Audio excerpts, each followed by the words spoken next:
नमः शिवाय। नमः शिवाय।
विश्वनाथ भगवान की जय।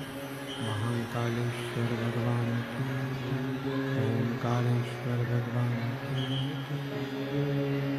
संत ज्ञानेश्वर माउली की जय। कुबरेश्वर महादेव की जय। हर हर महादेव। हर हर महादेव। हर हर महादेव। काशी विश्वनाथ ओगरदानी त्रिकालदर्शी कैलाश अविनाशी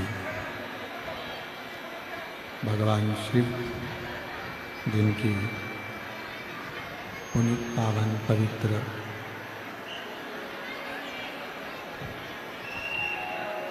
महापुराण की कथा बाबा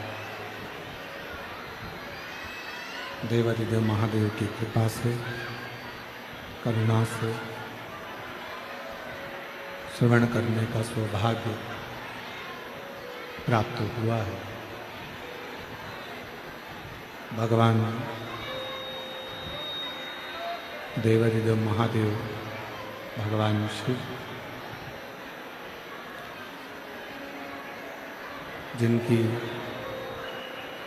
अनुपम कृपा, करुणा, दया आप और हम पर हुई है। पवित्र श्री सिद्ध क्षेत्र काकरवाड़ी, जिला बीड, जहाँ सतगुरु संत श्री ज्ञानेश्वर माउली जी की पुनित पावन स्थली, जहाँ पर आप और हम भगवान शिव की पवित्र कथा का लाभ ले रहे हैं। मुख्य यजमान के रूप में विराजमान श्री महादेव महाराज जी, श्री नारायण महाराज जी एवं उनका पूरा परिकर क्षेत्र जो इस पवित्र कथा का लाभ ले रहे हैं और तेरी कृपा बिना नहीं एक भी लेते श्वास तेरी कृपा से बखान करूं मैं राखों के ढेर का चपटी भभूत में है खजाना कुबेर का हे गंगाहार मुक्ति द्वार ओंकार तू भोले ओंकार तू आयो शरण की शंभु तार तार तू बखान क्या करूं मैं राखों के ढेर का चपटी भभूत में खजाना कुबेर का हे गंगा मुक्ति द्वार ओंकार तू भोले ओंकार तू आयो शरण तिहारी शंभु तार तार तू। ये पवित्र पावन भूमि श्री क्षेत्र चाकरवाड़ी, जहाँ शिव का एक अंश स्वरूप संत श्री ज्ञानेश्वर माउली जी, जिनकी ये पवित्र धरा है, और उस पवित्र धरा पर मैं श्री महादेव महाराज जी को धन्यवाद दूं कि उन्होंने इस पवित्र कथा का लाभ आप और हमको चाकरवाड़ी क्षेत्र में दिया है। एक बार श्री महादेव महाराज जी के लिए जोरदार ताली बजाकर साधु का, श्री नारायण महाराज जी को भी साधु का, और इस संपूर्ण क्षेत्र में विराजमान सभी शिव भक्त भगवान शंकर की आराधना करने वाले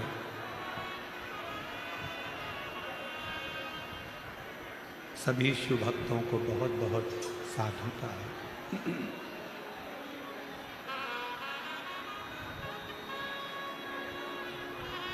देखिए, भगवान शिव की आराधना जरूरी नहीं कि हम जल होगा तभी भगवान शिव को राजी कर सकेंगे। हमारे पास में कोई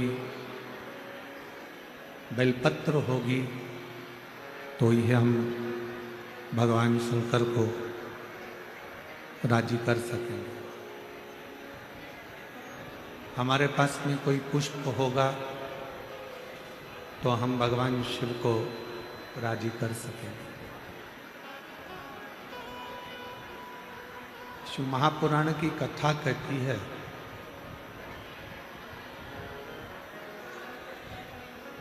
ये सारी सामग्री, पूजन का सारा सामान, ये सब बाद में है। पहले सबसे ज़्यादा अगर कोई जरूरी है, सबसे ज़्यादा यदि कुछ जरूरी है तो वो हमारा दिल, हमारा मन भगवान को समर्पित करना जरूरी है।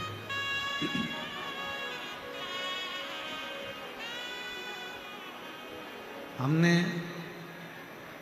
भगवान शिव को, भगवान शंकर को एक लोटा जल चढ़ाया और मालूम पड़े हमारा दिल, हमारा मन वहां है ही नहीं, तो फिर जल चढ़ाना कैसे सार्थक हो?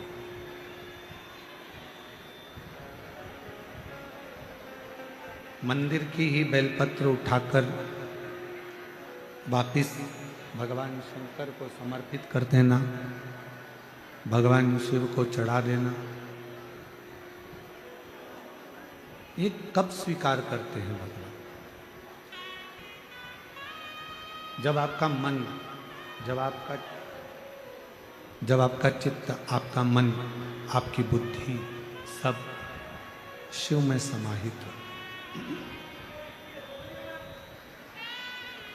जब तक भगवान शंकर में ये सब चीजें समाहित नहीं होगी, जब तक भगवान शंकर के उस शिवलिंग में हमारा मन, हमारा चित्त समाहित नहीं होगा, तब तक शिव प्राप्त नहीं हो सकता।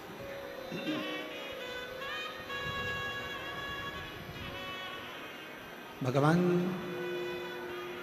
शंकर की प्राप्ति का केंद्र बिंदु है हमारा दिल, हमारा मन, हमारा चित्त।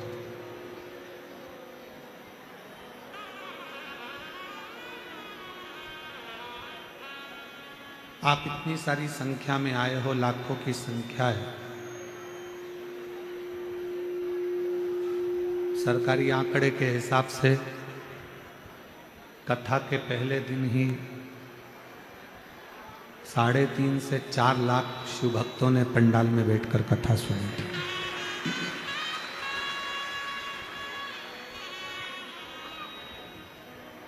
और मैं महादेव महाराज जी को इस चीज के लिए धन्यवाद देना चाहूंगा कि 4.5 लाख लोगों ने पहले दिन शिव पुराण सुनी और लगभग 2 से 2.5 लाख शिव भक्तों ने चाकरवाड़ी की भोजनशाला में भोजन ग्रहण किया।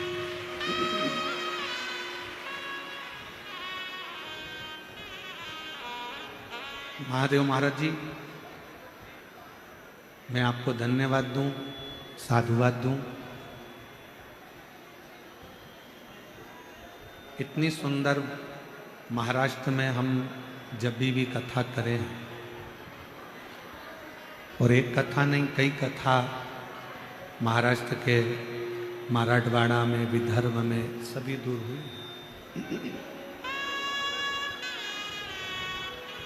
पर जो भोजन व्यवस्था चाकरवाड़ी में देखने को मिली वो भोजन व्यवस्था कहीं देखने को नहीं।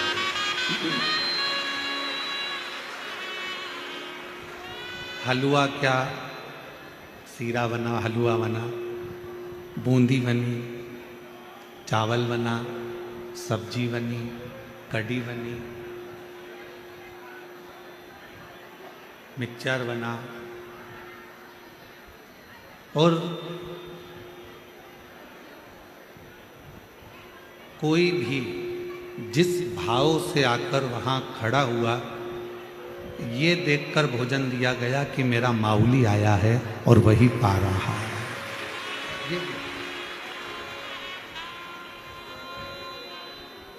मैं इस पवित्र शिव महापुराण की कथा में संत ज्ञानेश्वर माउली की इस पवित्र धरा से मैं महादेव महाराज जी आपको, नारायण महाराज जी आप सबको धन्यवाद दूं। बहुत बहुत साधुवाद।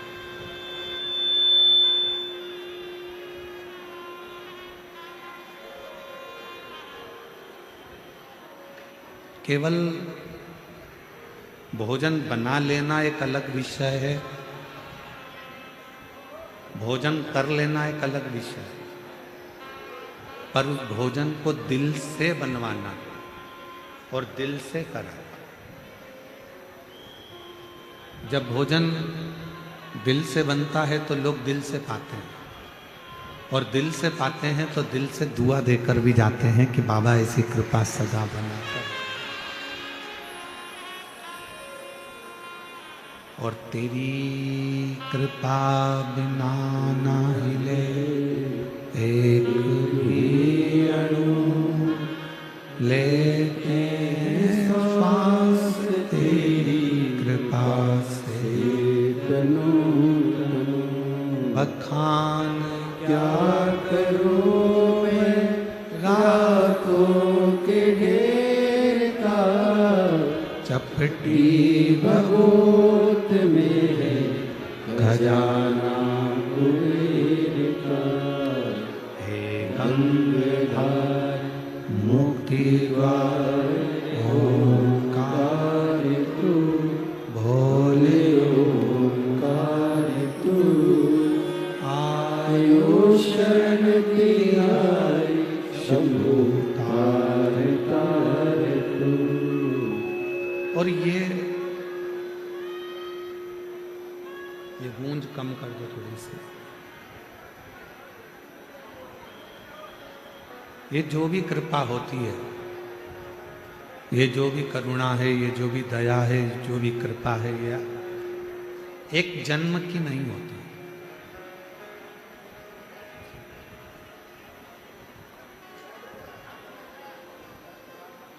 एक उत्तर देना बीड़ वालों, जितने चाकरवाड़ी में कथा सुन रहे हो सब उत्तर देना।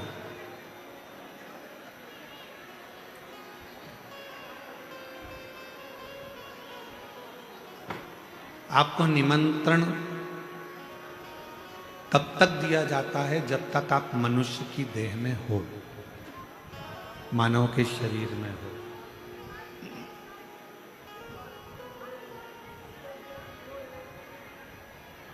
कब तक आपको बुलाया जाता है? जब तक आप मनुष्य के शरीर में हो।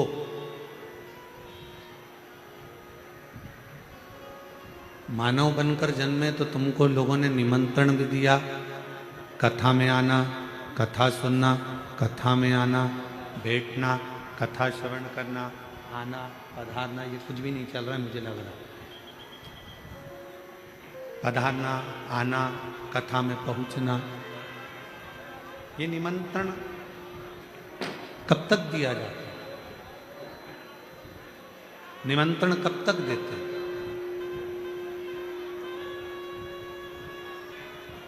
जब तक ये मानव का शरीर है। अभी आप और हम मनुष्य के शरीर में जन्मे हैं, इसलिए कोई हमको बुला रहा है। आप और हम मनुष्य के शरीर में जन्मे हैं, इसलिए कोई आप और हमको कथा में बुला रहा है। मान लो अगला जन्म कुत्ता का हो गया, पशु पक्षी का हो गया, जानवर का हो गया, कोई जीव जंतु का हो गया, तो कोई निमंत्रण देने बुलाएगा क्या? जम के तो बोलो। कोई तुम्हारे यहाँ कहने के लिए आएगा? कोई तुम्हारे यहाँ बोलने के लिए आएगा कि आप हमारे यहाँ कथा सुनने के लिए आए? आप शिव जी को एक लोटा जल चढ़ाने जाना, भगवान की भक्ति करने जाना, आप भजन करने जाना, आप स्मरण करने जाना, आप मंत्र जाप करने जाना, कौन बुलाएगा आपको?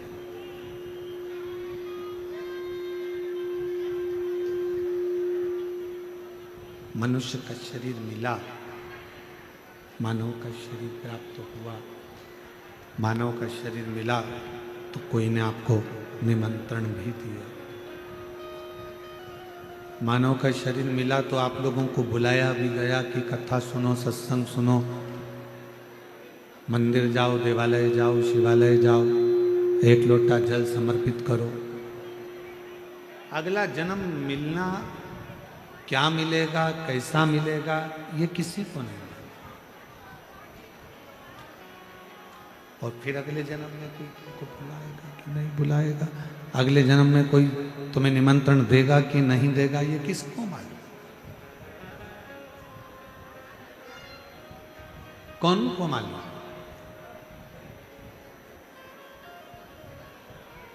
इसलिए मेरे देवाधिदेव महादेव को धन्यवाद देते रहा करो, मेरे शंकर भगवान को बार बार साधुवाद देते रहा करो कि आपने मुझे मानव का शरीर दिया और मैंने सत्संग किया।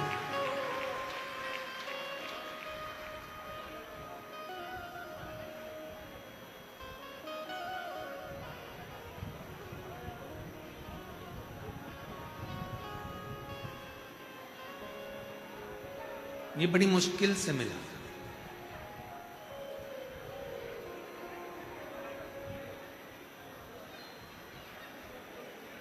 मानव शरीर अगर मिल गया और उस मानव शरीर में भी भगवत भजन हो गया तो ये समझ लो कि शिव की कृपा,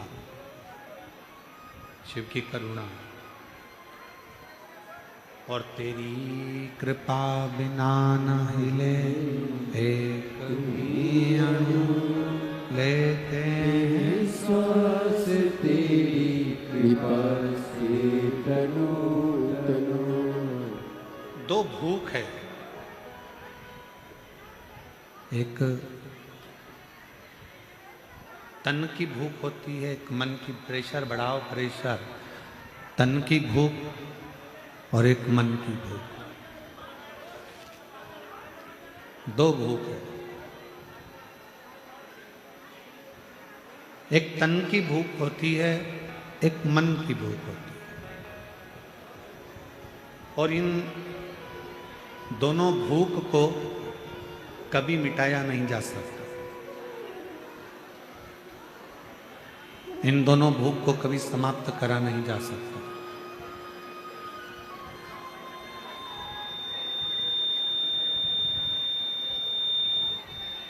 ना ही तन की भूख, बाहर की आवाज तो अंदर आ रही है पर अंदर की आवाज बाहर अंदर नहीं आ रही है। तन की भूख और मन की भूख, ये दो भूख है, और इन दोनों भूख को कभी समाप्त नहीं करा जा सकता। ना ये तन की भूख समाप्त होती है, ना मन की भूख समाप्त होती है। फिर शिव महापुराण की कथा कहती है कि इन दोनों भूखों के समाप्त नहीं होती तो फिर करा क्या जाए।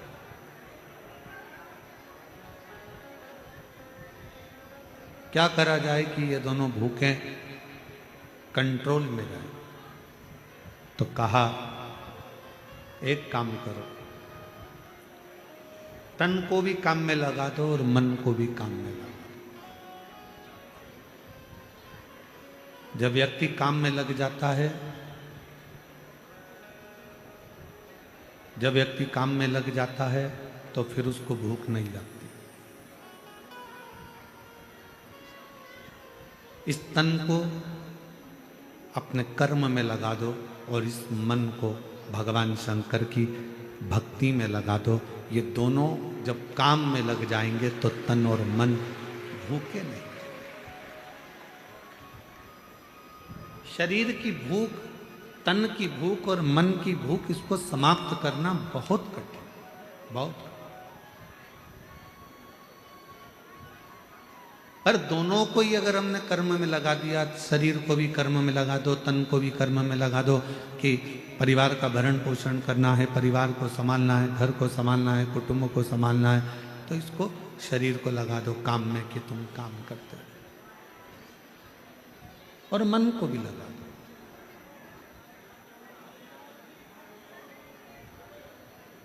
ग्यारह इंद्रियों में सबसे ज्यादा कठिन, चंचल अगर कुछ है तो वो हमारा मन है।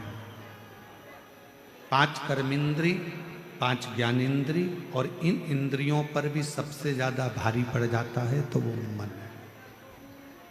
एक मन 10 इंद्रियों पर भारी पड़ता है।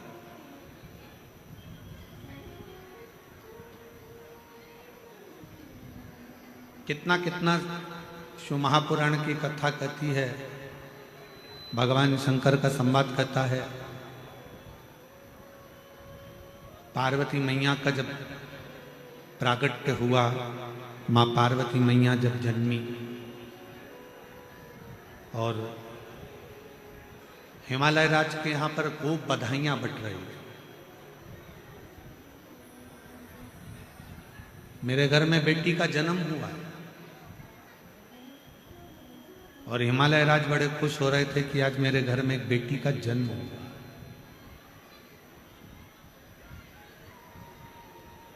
और खुशी मनाओ कि हमारे घर में बेटी का जन्म हुआ है। बेटा एक कुल को तारता है और बेटी दो कुल को तार देती है। प्रसन्नता मनाओ, मना नहीं। इस चित्त को, इस मन को, एक बड़ा सुंदर संवाद है कि हमने अपने जीवन को, हमने अपनी उम्र को, हमने अपने भजन में इस मन को कितना लगाया, हमने कितना इस चित्त को लगाया, हमने कितना इस मन को लगाया। एक गुरुजी एक जजमान के घर आए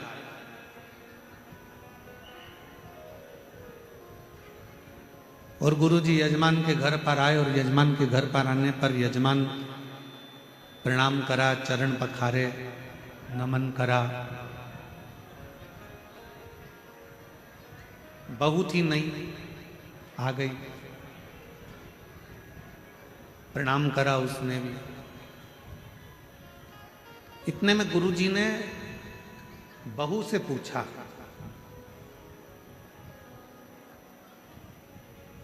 बेटा तुम्हारी सास की उम्र कितनी है? बहू ने बताया 35 साल, 35 मेरी सास की उम्र है। तुम्हारे ससुर की उम्र कितनी है? कहा 25, 25 साल। फिर गुरुजी ने पूछा, बेटा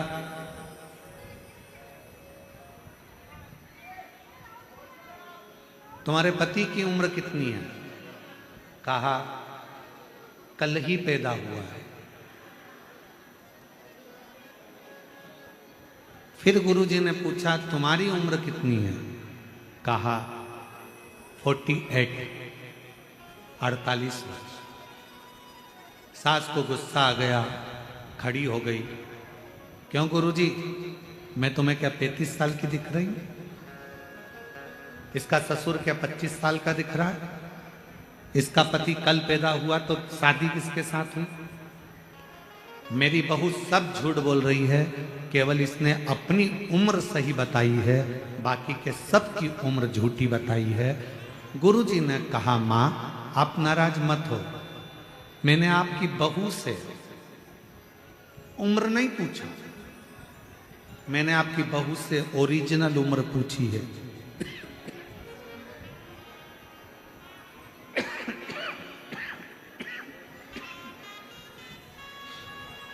मैंने तुम्हारी बहू से असली उम्र पूछी।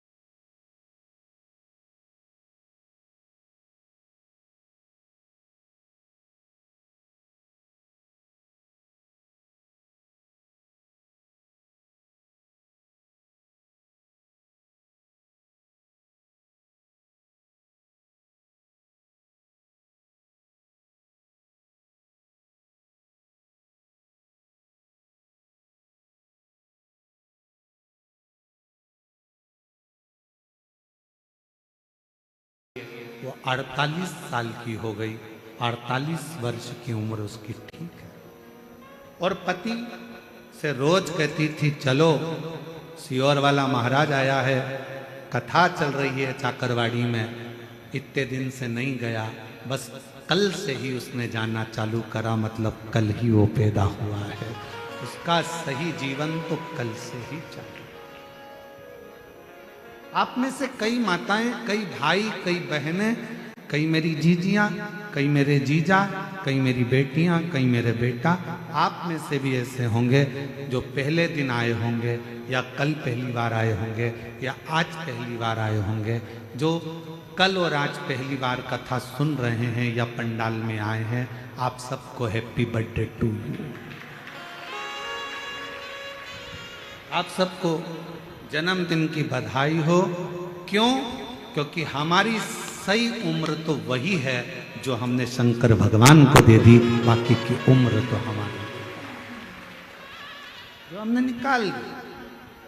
हमने बाकी की जो उम्र निकाली है, हमारी उम्र जो व्यर्थ गई है नातों में, रिश्तों में, कुटुंब में, कबीले में, परिवार में, यहाँ वहाँ ना जाने कहाँ कहाँ हमने जो उम्र को निकाल दिया, वो हमारी उम्र बेकार।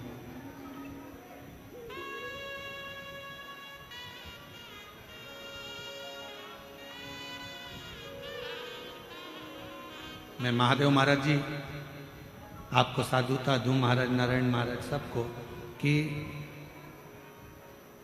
आप लोगों ने अपने बच्चों को भी सही उम्र दी है।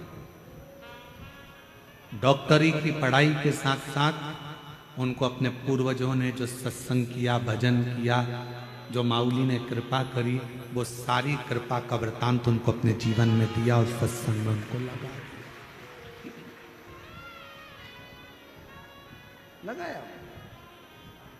कितना मुश्किल है ये मानव जीवन को सत्संग में लगाना, कितना कठिन है ये मनुष्य शरीर को परमात्मा तक लेकर जाना, कितना कठिन।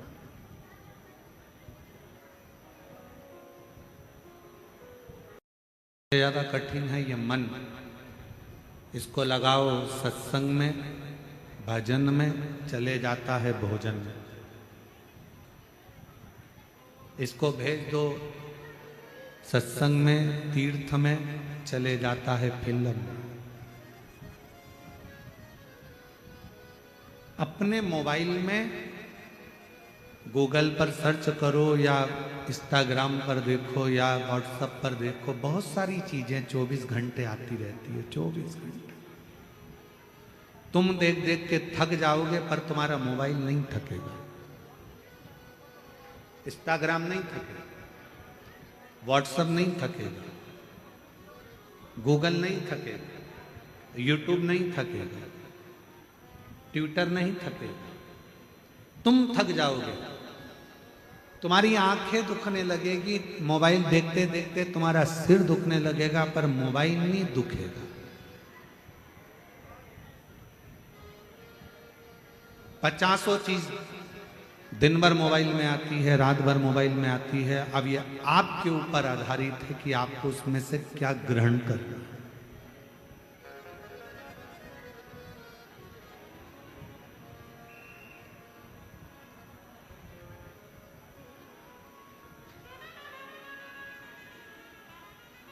आज हम एक बात कहना जा रहे हैं, परंतु हो सकता है कि बहुत सारे लोगों को इस चीज से काली मिर्ची लग जाए। महादेव महाराज जी हमारी बात से थोड़ा लोगों को बहुत लगती, बहुत हो सकता है कि कई लोगों को ये बात लग जाए।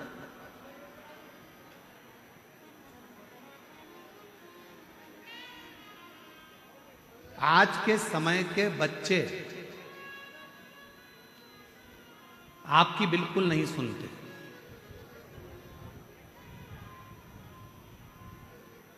सौ बच्चों में से 10 बच्चे ऐसे होंगे जो अपने माँ बाप की सुनते होंगे, बाकी के 90 की तो हम गारंटी ले रहे हैं नहीं सुनते। आज के जमाने के बच्चे आपकी नहीं सुनते। आज के जमाने के बच्चे आपकी नकल करते हैं। क्या करते हैं? जम के बोलो जरा, नकल।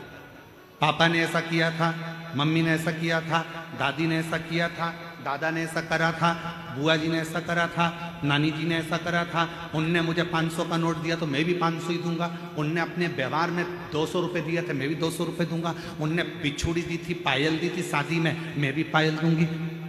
आज के ज़माने के बच्चे आपकी नहीं सुनते, आज के ज़माने के बच्चे आपकी नकल करते। तो मेरा निवेदन है, अगर बच्चे आपकी नकल कर रहे हैं तो आप उनको अच्छी नकल दो। दिन भर मोबाइल पकड़कर अगर मम्मी बैठी रहेगी तो बच्चे भी दिन भर मोबाइल पकड़कर बैठे रहेंगे, और अगर मम्मी दिन भर अच्छी किताब लेकर बैठी रहेगी तो बच्चे भी अपनी पुस्तक लेकर बैठे रहेंगे। दादी दिन भर सीरियल देखेगी तो बच्चे भी सीरियल देखेंगे। दादी अगर लड़ाई करेगी तो बच्चे भी लड़ाई करेंगे। इसलिए दादियों से भी निवेदन है कि टीवी पर शिव पुराण सुनना तो बच्चे भी कभी ना कभी सत्संग सुनने की आदत डाल लेंगे। नकल करते हैं बच्चे, माँ जैसा करेगी वैसे बच्चे करेंगे। आज का जमाना है, आज के बच्चे आपकी सुनते नहीं पर नकल पूरी करते हैं। मम्मी ने इतनी, तुम भी तो इतनी देर से मोबाइल लेके बैठी थी और मुझे पढ़ने बिठा दिया। आज के बच्चे कहते हैं, बोलो दीजिए सही है कि गलत है। थोड़ा सा लोगों को गलत लग सकता है, परंतु हम जो बोल रहे हैं इस व्यासपीठ के माध्यम से आज का बच्चा नकल करता है। मम्मी तुम भी तो रात को 10-10 बजे तक मोबाइल देखती रहती हो और हमको मना करती रहती हो। बच्चे नकल करते हैं, तुम मोबाइल पकड़ कर बैठोगी तो तुमसे ज़्यादा तुम्हारी औलाद मोबाइल पकड़ कर बैठेगी। तुम दिन भर शॉपिंग करोगी तो तुम्हारी औलाद भी बाइक लेकर जाएगी और मॉलों में शॉपिंग करेगी।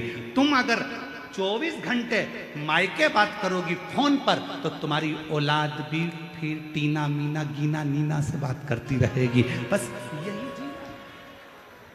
बच्चे आपको और हमको देख रहे हैं, बच्चे घर के माँ बाप को देख रहे हैं। आज के बच्चे आपकी सुनते कम हैं पर आज के बच्चे आपकी नकल ज़्यादा करते हैं। इसलिए अपने बच्चों को अगर नकल भी सिखा रहे हो तो एक काम करना, रोज़ आधा 1 घंटा रामायण लेकर, भागवत लेकर, गीता लेकर, शिवपुराण लेकर, ज्ञानेश्वरी लेकर अपने हाथ में लेकर बैठना। तो मुझे उम्मीद है कि आने वाली पीढ़ी भी वो शब्द याद रहे, वो भी पकड़े।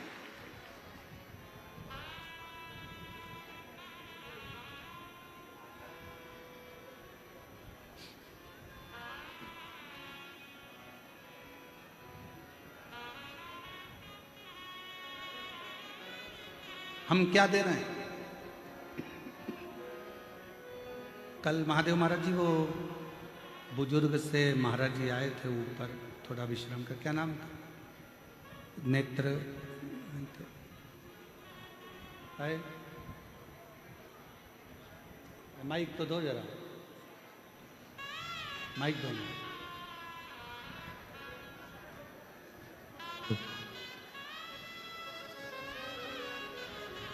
कौन से महाराज जी थे? महाराज मुकुंद काका जाट देवळेकर। मुकुंद काका जाट देवळेकर। मुकुंद महाराज जी, प्रणाम। बैठिए। कल उनको दर्शन हमने किए मुकुंद महाराज जी के। उनके सुपुत्र भी कीर्तनकार, सुपुत्र के सुपुत्र भी भगवत भजन। जैसे महादेव महाराज जी, नारायण महाराज जी आपके बच्चों से मिले, जैसा आप सत्संग में डूबे हुए हो वैसे ही आपके बच्चे सत्संग में डूबे। आपको सत्संग, महादेव महाराज जी आप लोगों, नारायण महाराज जी आपको सत्संग आपके पिता से प्राप्त हो, पिता को सत्संग उनके गुरु और पिता से प्राप्त हो, और वो जो आपने आपके पिता से सीखा वो आपने अपने बच्चों को दिया, और बच्चे भी आने वाली पीढ़ी को देकर जाएंगे। ये निश्चय, ये खुशी है, ये प्रसन्नता है।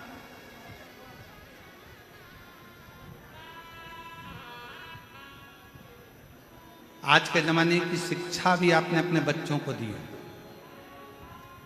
और जो संस्कारों की शिक्षा है वो भी अपने बच्चों को दी।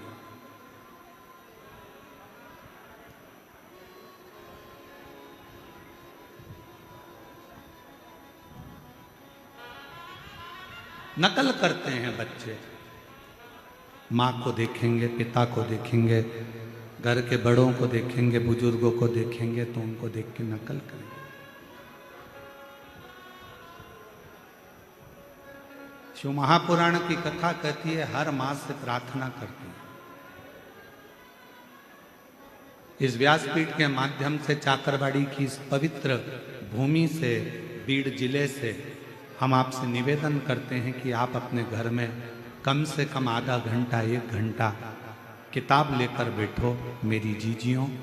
जब आप कोई पुराण, कोई किताब, कोई अच्छी पढ़ने की पुस्तक, हम मना नहीं कर रहे, हम ये भी नहीं कर रहे कि तुम इनको लेकर बैठो कि गीता ले कि शुक्र, अच्छी पढ़ने की किताबें अगर आप लेकर बैठोगी, मोबाइल को थोड़ा साइड में रख दोगी, तो तुम्हारे बच्चे भी ये सोचेंगे मम्मी भी शादी के इतने साल के बाद भी पढ़ाई कर रही है तो मैं भी थोड़ा पढ़ाई कर लूं, बच्चों को थोड़ा सीख, थोड़ी सी। गायत्री परिवार वाले कहते हैं हम सुधरेंगे युग सुधरेगा, यही बोलते हैं। जम के बोलो, क्या बोलते हैं? हम सुधरेंगे युग सुधरेगा, हम बदलेंगे युग बदलेगा। बदलना किसको है? पहले अपने आप, हमको स्वयं।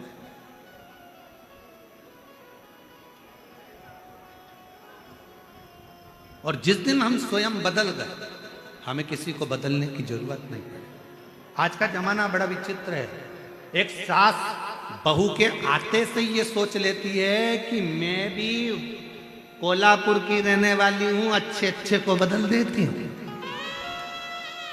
मैं भी वाशिम की रहने वाली हूं, मैं भी मालेगांव की हूं। ये कल की बहू मुझे बदलेगी, मैं इसको बदल दूंगी।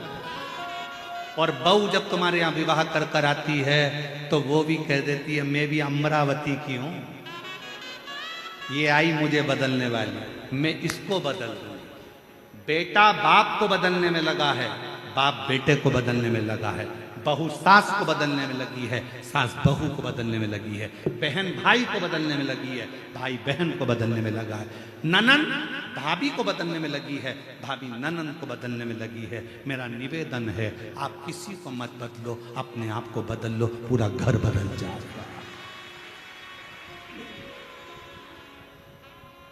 आप स्वयं भी तो बदलो, आप स्वयं भी तो बदलो अपने आप को।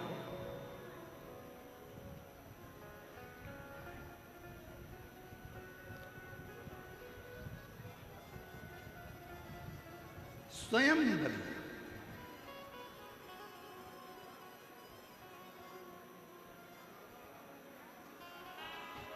वो कहते हैं ना कि साहिब मेरा सिर खड़ा, साहिब मेरा सिर खड़ा, पलक पलक सुधिले,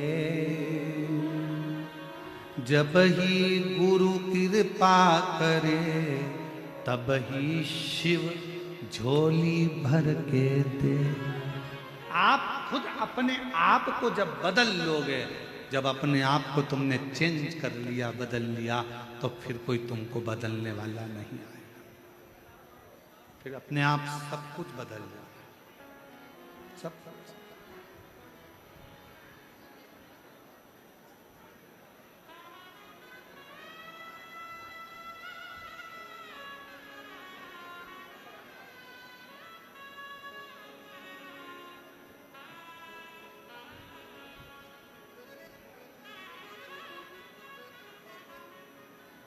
शिव महापुराण की कथा करते करते 30 साल के लगभग में हो जाए।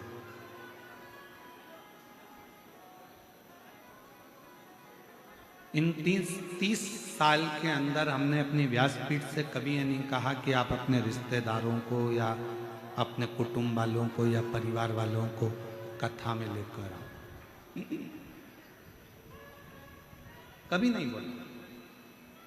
इन 30 साल में आपसे केवल इतना जरूर कहा कि आप कथा तक आओ, जब आप कथा तक आओगे, एक ना एक दिन ऐसा आएगा कि अपन अगर सुधर गए, अपन शिव तक जाना चालू कर दिए, तो एक दिन पूरा मोहल्ला, पूरा गांव, पूरा घर सब शंकर के मंदिर जाना चालू कर।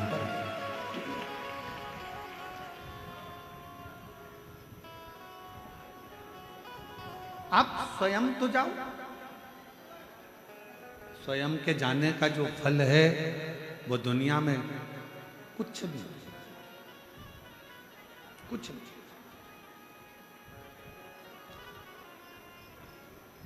और मत बुरे कर्म कर बंदे, वरना पछताएगा, भगवान की आंखों से तू बच नहीं पाएगा, तू बच नहीं पाएगा। अरे ओ अज्ञानी मत करना दानी, अरे ओ अज्ञानी मत करना दानी। तेरे कर्म का फल भी तू ही पाएगा, जैसा किया तूने तेरे आगे आएगा। मत बुरे कर्म कर बंदे, वरना पछताएगा, भगवान की आंखों से तू बच नहीं पाएगा, तू बच नहीं पाएगा। हम स्वयं को सुधार,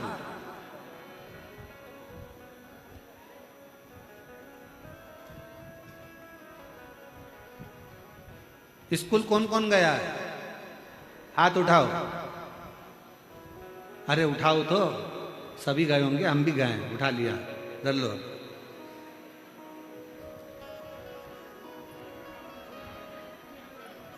सारे सब्जेक्ट की अलग अलग एक एक फेयर कॉपी होती है। बोलो तो, कौन सी कॉपी? Fair copy. हिंदी की, अंग्रेजी की, गणित की, साइंस की, सब की फेयर कॉपी एक अलग होती है, सब की अलग अलग होती है। और एक कॉपी बिचारी होती है जिसमें सारे सब्जेक्ट को लिखा जाता है, उसको कहते हैं रफ कॉपी। बोलो सही है कि गलत? अरे बोलो तो जम के। रफ, टीचर ने कुछ लिखाया बोर्ड पे, वो लिख लिया, फिर किसी ने लिखाया, वो लिख लिया। अंग्रेजी का आया, साइंस वाला आया, मैथ वाला आया, फिर ये आया संस्कृत वाला, फिर ये हिंदी वाला, सब रफ में उतार लिया। फिर बाद में से रफ से अपन ने उसको फेयर कॉपी में उतार दिया और एक कॉपी अलग फेयर बना दी। घर में भी फेयर कॉपियाँ तो जितने घर के बेटे हैं, बहुएं हैं, ये सारी फेयर कॉपी हैं। और घर के जो बुजुर्ग हैं ये रफ कॉपी हैं, बहुत कुछ लिख लेते हैं और आपको अच्छा बना देते हैं। घर का बुजुर्ग रफ कॉपी की तरह है, इसने भी कुछ कहा, उसने भी कुछ कहा, बड़ी बहू कुछ बोल गई, छोटी कुछ बोल गई, मंजला कुछ बोल गया, संजला कुछ बोल गया, ननद आई बोल गई, मामा जी आए बोल गए, फूफा जी आए बोल गए। वो रफ कॉपी घर का बुजुर्ग सब अपने अंदर उतारता जाता है और उन सब की सुनकर फिर रफ कॉपी में से फेयर कॉपी बनाता जाता है। बड़े बेटे को कह देगी बेटा ऐसा कर लेना, छोटे को कह देगी ऐसा कर लेना। हिंदी सही कर दी, अंग्रेजी की कॉपी सही कर दी, साइंस की कॉपी सही कर दी, पूरे घर को अच्छा कॉपी दिया, फेयर कॉपियां दे दी और घर की वो रफ कॉपी तो रफ ही रह गई।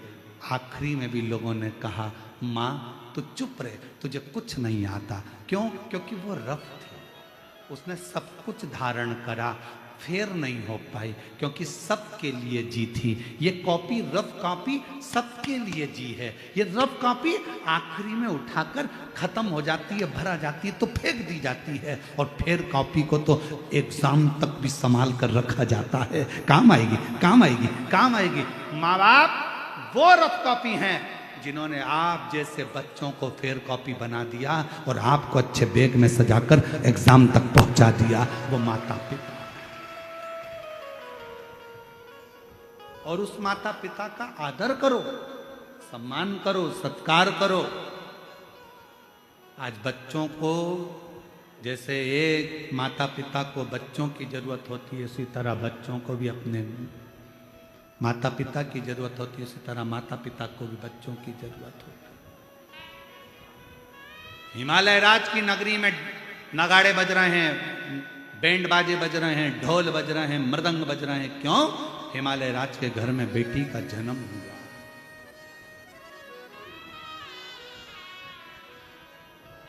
बेटी का जन्म।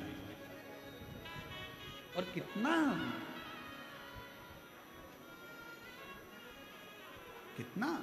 जरा देखो, शिव महापुराण की कथा को उठाकर देखिएगा। शंकर भगवान की धर्म पत्नी पार्वती जी का जन्म होता है तो हिमालय राज के यहां पर नगाड़े बजते हैं, ढोल बजते हैं। शंकर भगवान की खुद के घर में अशोक सुंदरी का जन्म होता है। जया, विषहरा, शामली बारी, दौतली, देव, शंकर भगवान के घर में 6 लड़कियों का जन्म होता है। गणेश जी का जन्म हुआ तो नगाड़े नहीं बजे, कार्तिकेय का जन्म हुआ तो नगाड़े नहीं बजे, और शंकर भगवान के घर में भी अगर बेटी का जन्म हुआ है तो नगाड़े बज रहे हैं।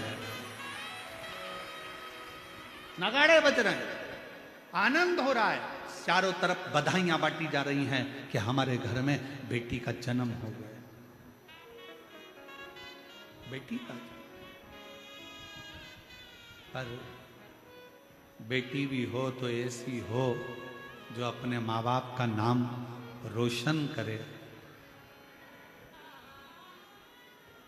आज के जमाने में एक बेटी ने इंदौर में ऐसा काम कर दिया कि पूरा मीडिया हिलकर रह गया। आप सबको मालूम होगा वो राजा की कथा कि क्या उत्पात मचाया। ऐसी बेटी ना, ऐसी बेटी। पार्वती माता का जन्म हुआ, हिमालय राज की नगरी आनंदित हो गई। आनंदित, पूरी हिमालय राज आज गौरवान्वितता महसूस कर रहे हैं। और मेरा बेटियों से निवेदन है, जितनी बेटियां इस आस्था चैनल के माध्यम से कथा सुन रही हैं, जितनी सोशल मीडिया पे कथा सुन रही हैं, और जितनी इस चाकरवाड़ी की पवित्र भूमि पर कथा सुन रही हैं, माउली बाबा के इस पवित्र स्थान से, मेरे शंकर का एक रूप है माउली, उनके एक इस पवित्र स्थान से जितनी बेटियां कथा श्रवण कर रही हैं, मैं उनसे भी कहूंगा कि आप, केवल एक बेटी ऐसी होती है जो अपने माँ बाप को 94 तरह के नरक में से बाहर निकाल के ले आती है। बेटी, बेटा नहीं, बेटा एक कुल को तारता है। बेटे को तो कन्यादान, बेटे को तो बाप का पिंडदान करना पड़ता है, बेटे को तो माँ का पिंडदान करना पड़ता है, बेटे को तो दादा दादी का पिंडदान करना पड़ता है, तब जाकर वो तरते हैं। पर बेटी को पिंडदान की भी जरूरत नहीं पड़ती जब माँ बाप अपनी बेटी का कन्यादान करते हैं। कन्यादान के समय पर माँ बाप 94 तरह के नरकों से छूट जाते हैं, 94 तरह के नरक से छूट जाते हैं। बेटी बेटी होती है।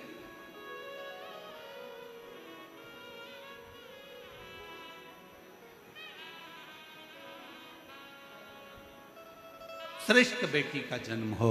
हिमालय राज के घर में पार्वती जी का जन्म हुआ और हिमालय राज की नगरी बड़ी आनंदित हो रही, बड़ी आनंदित। और महाराज वो कहते हैं ना, चौक पुराओ माटी रंगाओ, आज मेरे घर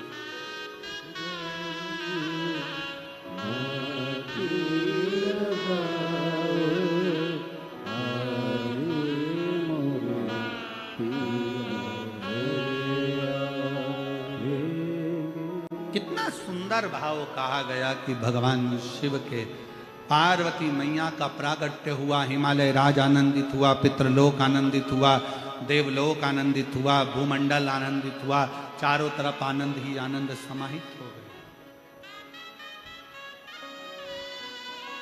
पूरा देवलोक आनंदित है, पूरा देवलोक। और उस देवलोक में जब पार्वती मैया का जन्म के समय पर देव ऋषि नारद जी का आगमन हुआ, देव ऋषि नारद का और नारायण श्रीमन नारायण नारायण श्रीमन नारायण। देव ऋषि नारद का आगमन हो गया। हिमालय राज की धर्म पत्नी मैनावती की गोद में पार्वती भी थी। देखा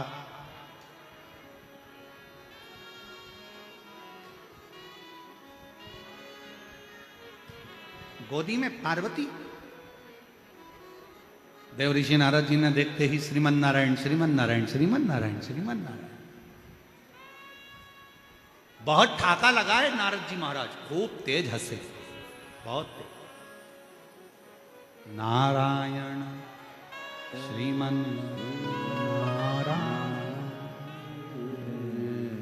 नारायण श्रीमन नारायण। खूब हंसे। हिमालय राज ने हाथ जोड़कर प्रार्थना कर कर अंदर प्रवेश दिया। भीतर प्रवेश।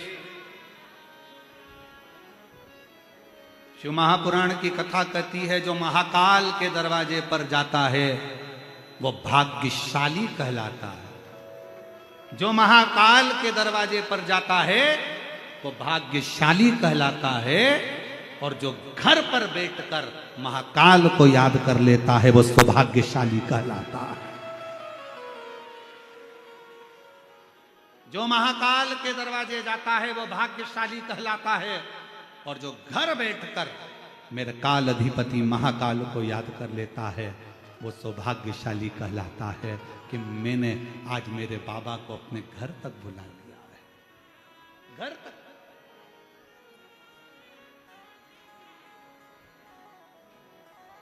शिव को घर तक। देवऋषि नारद ठाका लगाकर हंस दिया। और जो देवऋषि नारद ठाका लगाकर हंसे तो हिमालय राज ने पूछा, एक संत साधु तपस्वी गुरु साधक उपासक इतना ठाका लगाकर हंसे तो सोचना पड़ता है कि इतना बड़ा महाराज, इतना बड़ा संत, इतना बड़ा सन्यासी, इतना बड़ा तपस्वी साधक उपासक इतनी तेज हंसता नहीं है, इतना तेज ठाका लगाकर हंसता नहीं, पर आप हंस रहे हो इतना तेज, क्या बात है? नारद जी के हंसने पर हिमालय राज के अंदर थोड़ी सी क्षुब्धता उत्पन्न हुई।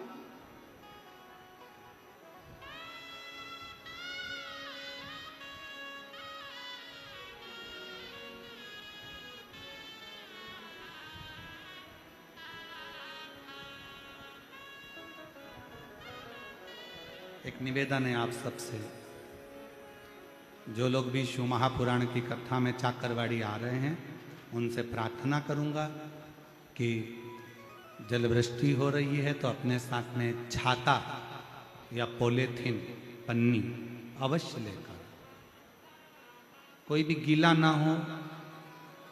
जिन जिन के पास छाते हैं वो अपने अड़ोसी पड़ोसी को भी लगाकर बिठा लें। आप लोगों के भक्ति को मैं महादेव महाराज इन शिव भक्तों की भक्ति को नमन करता हूं कि इतना पानी गिरने पर भी लोग छाता लगा लगा कर कथा को सुन रहे। ये भक्ति है, ये अविरल भक्ति है।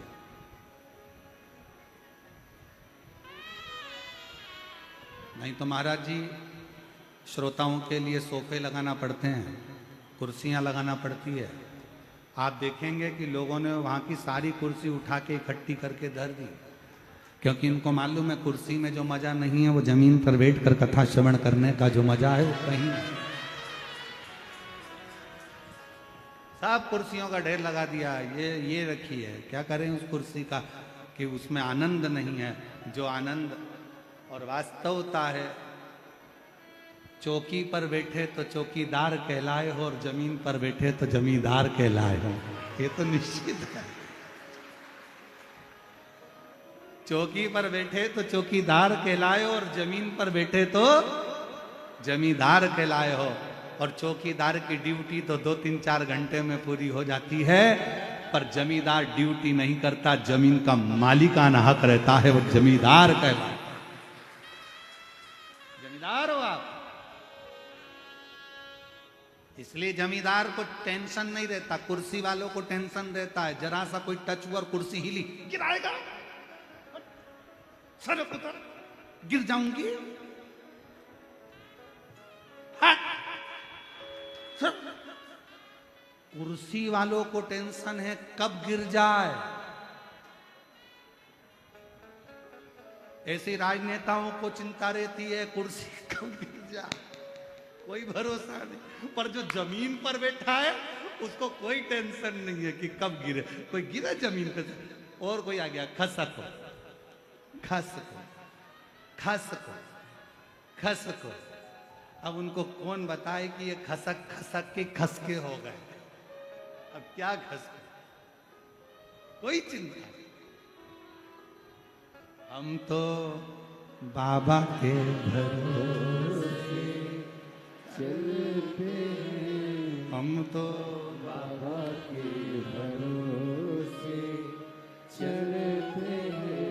ये दुनिया वाले चलते हैं, ये दुनिया वाले चलते हैं। डमरू वाले के भरोसे चलते हैं, काशी वाले के भरोसे चलते हैं। हम उसके आश्रित होकर चले। नारद जी हंसे। हिमालय राज को चिंता व्यापी। क्यों हंस रहे हो, किस लिए, क्यों हंस रहे हो? चिंता व्यापी, चिंता क्या बात है? फिर पूछा नारद जी से हिमालय राज ने कि क्यों हंस रहे? देव ऋषि नारद ने पार्वती मैया का स्वरूप देखकर कह दिया, मुझे हंसी इस बात की आ रही है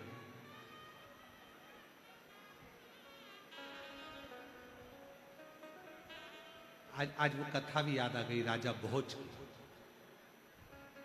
कभी आप लोगों ने पढ़ी होगी राजा भोज की कथा। एक राजा भोज हुए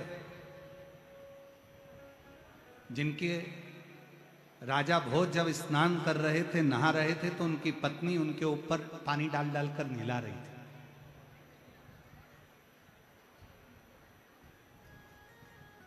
और राजा भोज की पत्नी जब स्नान करा रही थी, राजा भोज कर रहे थे अपनी पत्नी से, और पानी डाल, और पानी डाल, और पानी डाल, एक डब्बा और डाल, एक बकेट और भर के डाल। राजा भोज की पत्नी निलाते निलाते अपने पति को बहुत तेज हंसदी ठाका लगा। आज देवर्षि नारद के हंसने पर यह कथा स्मरण में आ गई। राजा भोज की पत्नी जो हंसी, राजा भोज को गुस्सा आया। राजा भोज ने कहा, मैं नहा रहा हूं, पानी डालने को कह रहा हूं, और तू मेरे को देखकर इतना ठाका लगाकर हंस रही है, बता क्यों हंस रही है? धर्म पत्नी ने कहा, मैं नहीं बताऊंगी आपको कि मैं क्यों हंस रही हूं। राजा भोज ने कहा, तुझे मेरी कसम है, बताना पड़ेगा कि तू क्यों हंस रही है। राजा भोज की पत्नी बोली, मैं नहीं बताऊंगी, भले आप कसम दे दो, पर मेरी भी कुछ मर्यादा है, मैं आपको नहीं बताऊंगी कि मैं क्यों हंस रही। तो तू नहीं बताएगी तो कौन बताएगा? इतने में राजा भोज की पत्नी बोली, मेरी जो सग्गी बहन है ना, छोटी वाली, आपकी साली, वो बताएगी। राजा भोज ने जैसे ही सुना, नहाकर स्नान कर कर तैयार होकर राजा भोज अपनी साली के घर चले गए। और राजा भोज ने अपनी साली से पूछा, मुझे तुमसे बात करना है। साली लगी थी काम में। उसने कहा, जीजा जी मैं बाद में बात करूं।